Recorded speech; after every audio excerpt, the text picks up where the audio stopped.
Hello and welcome to My PGCE, a podcast documenting my journey as a trainee teacher, with a special focus on mental health. I am your host, James B.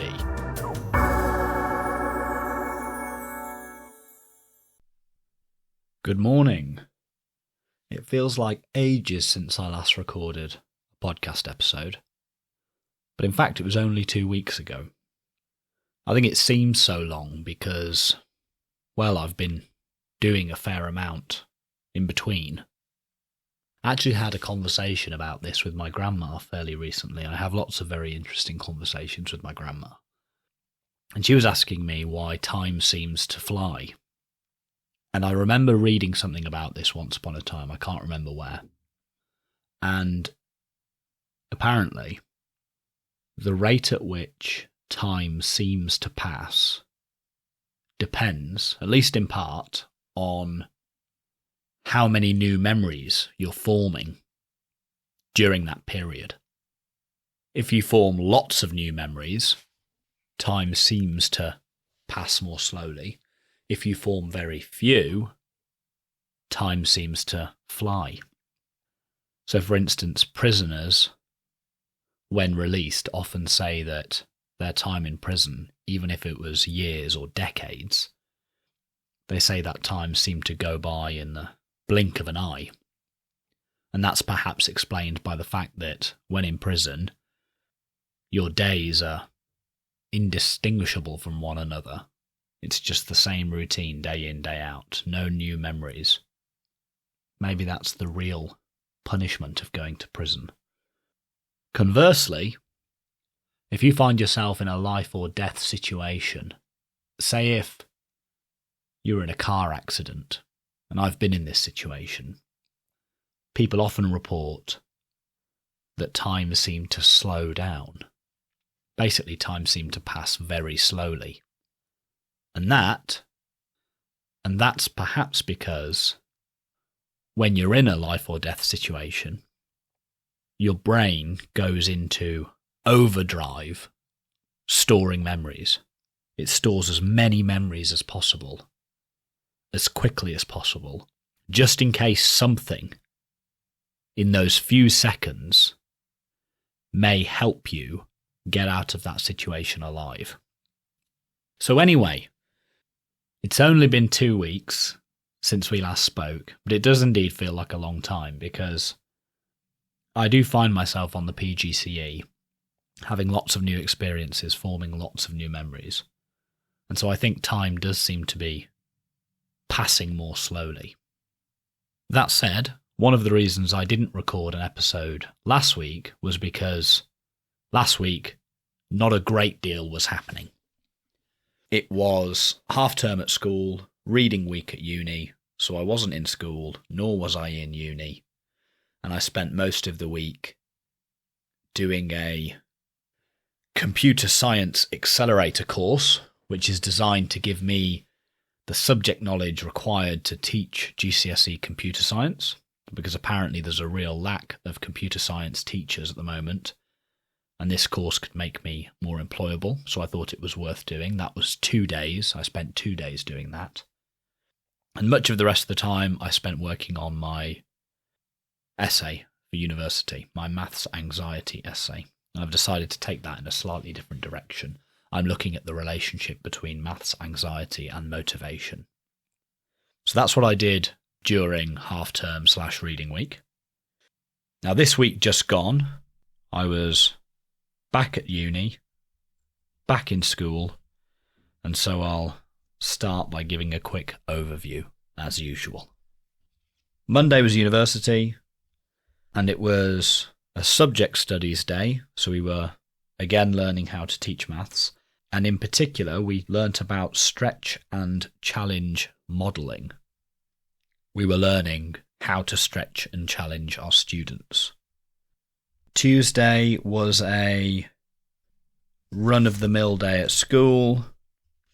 I did 1, 2, 3, 4. I did 4 maths observations, and then an RE observation at the end of the day. So it wasn't that run-of-the-mill, actually. because the RE observation is something I only do once every 2 weeks at the moment. So that was fun. On Wednesday, I did 2 observations, and for each of those, I led the starter, and I think my starters are improving. What I've been doing is getting a GCSE question, breaking it down into sub-steps, and then having each of those steps as its own question in the starter. And then I have the GCSE question itself right at the end. So by the time the student gets to the GCSE question at the end, they've in fact already done all the work and they've already got the answer. I'm trying to hammer home the fact that you need to write down your working. You need to present your work in steps. And this is an issue I've spoken about before on the podcast. A lot of the students struggle to break a problem down into its sub-steps and also seem to struggle to write down their working. And I think those two are related to one another. So yes, with my starters, I'm trying to explicitly show them how to do it within the context of a GCSE question. And they're only year 7 and 8 students, so I think they find it quite exciting to think that they're already doing maths that will appear on their GCSE exam, already doing maths and getting it right that will appear on their GCSE exam. That was Wednesday. On Thursday, I did 1, 2, 3 observations, and again I led one starter. On Friday, 2 observations, again I led a starter. And then I had my mentor meeting last period, where we discussed mainly lesson planning, because I'm yet to deliver a full lesson. But next week, I will be delivering 6. So diving in at the deep end, really. So my mentor was talking me through how I should plan for those lessons. So it's going to be 3 year 7 classes and 3 year 8 classes. And I see the rationale in doing 6. So once you've picked up one lesson for one class, you might as well pick up all the lessons for that class, because often in a lesson you'll pick up where you left off last time, so you get a sense of continuity. And also the year 7s and the year 8s are covering the same content at the moment, so in effect I'll only really have to plan 3 lessons, but just deliver each lesson twice, once for the year 7s and once for the year 8s. So yes, it'll be 6 lessons next week. So I think I'll have lots to talk about on the podcast this time next week. And then after my mentor meeting, after school, it was again staff football, which was really great and continues to be something that I really look forward to at the end of the week. And I think that's mainly because when I'm playing, I'm really just in the moment. I'm quite competitive. Never really played football too much before, but the standard isn't too high, so I can get involved and have some impact. And I think it's probably the only time in the week, apart from when I'm asleep, that I'm not thinking about work I need to do for the PGCE. So it's just great. I really do like it. And I recommend for anyone else listening that you do something like that at least once a week, where you can completely switch off from work. And staff football seems to be a great way to do that. So if your school hasn't got a staff football gathering, maybe you can start one. Right, that's the overview done and dusted. There are 2 things I want to zoom in on this week. The first has to do with something that came up at university on Monday. We were talking about motivation and success. So often people think that if you're motivated, then that will lead to success, or at least you have more chance of being successful than if you were unmotivated. But in fact, the direction of causation also runs in the other direction. So something that's very important for motivation is what's called self-efficacy. So it's your confidence in your ability to achieve whatever it is you're trying to achieve. And where do you get this confidence?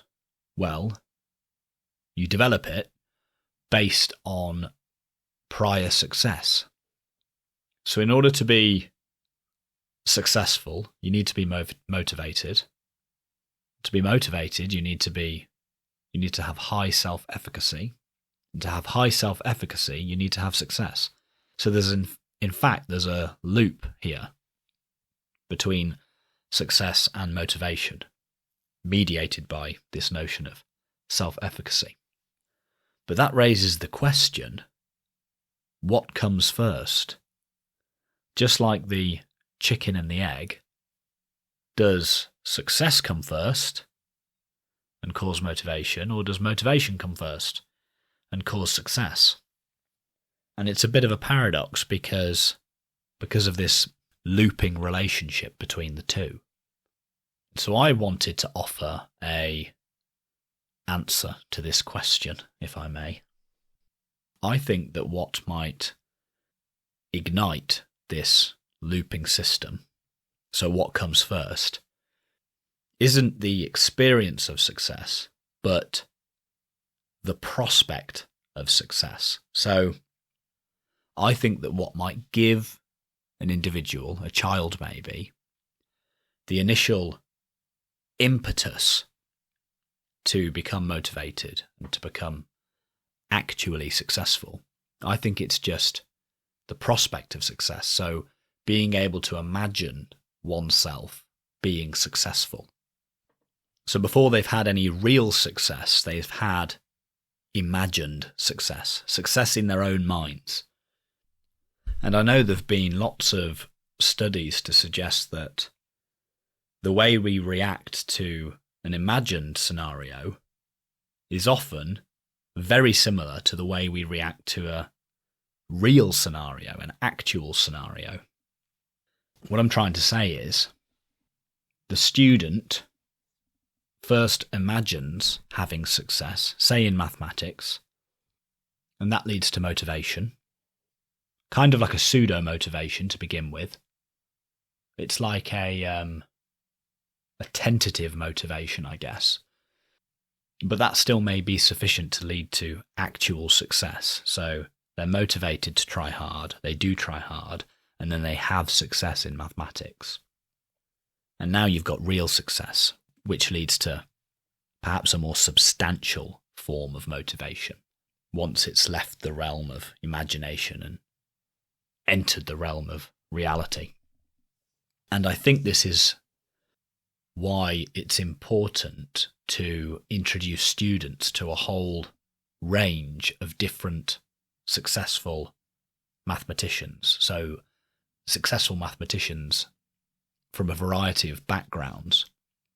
Because if a student can see a successful mathematician who's like themselves, who has a similar background, then I think they'll be more likely to imagine themselves as a successful mathematician because they've already seen someone like them who's actually successful. And once they can do that, that can give them, like I said, the initial impetus to become truly motivated and truly successful. So yes, if we consider this relationship between motivation and success as almost a self-sustaining engine, then I think it's the imagining oneself as successful that serves as the ignition to start that engine. Okay, the second thing I want to zoom in on is something that came up in a maths lesson I observed on Tuesday. I was observing the head of department teaching algebra, in particular, multiplying out single brackets. So expanding sets of brackets, collecting like terms, simplifying them, etc. And he asked the question to the class, why do we do this?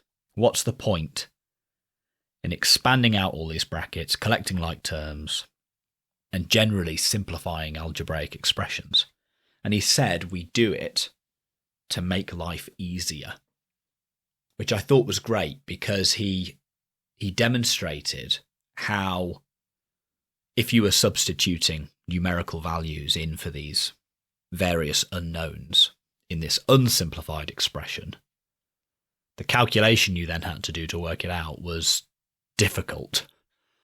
Whereas if you first simplify the expression and then substitute in the numerical values, the calculation was much, much simpler.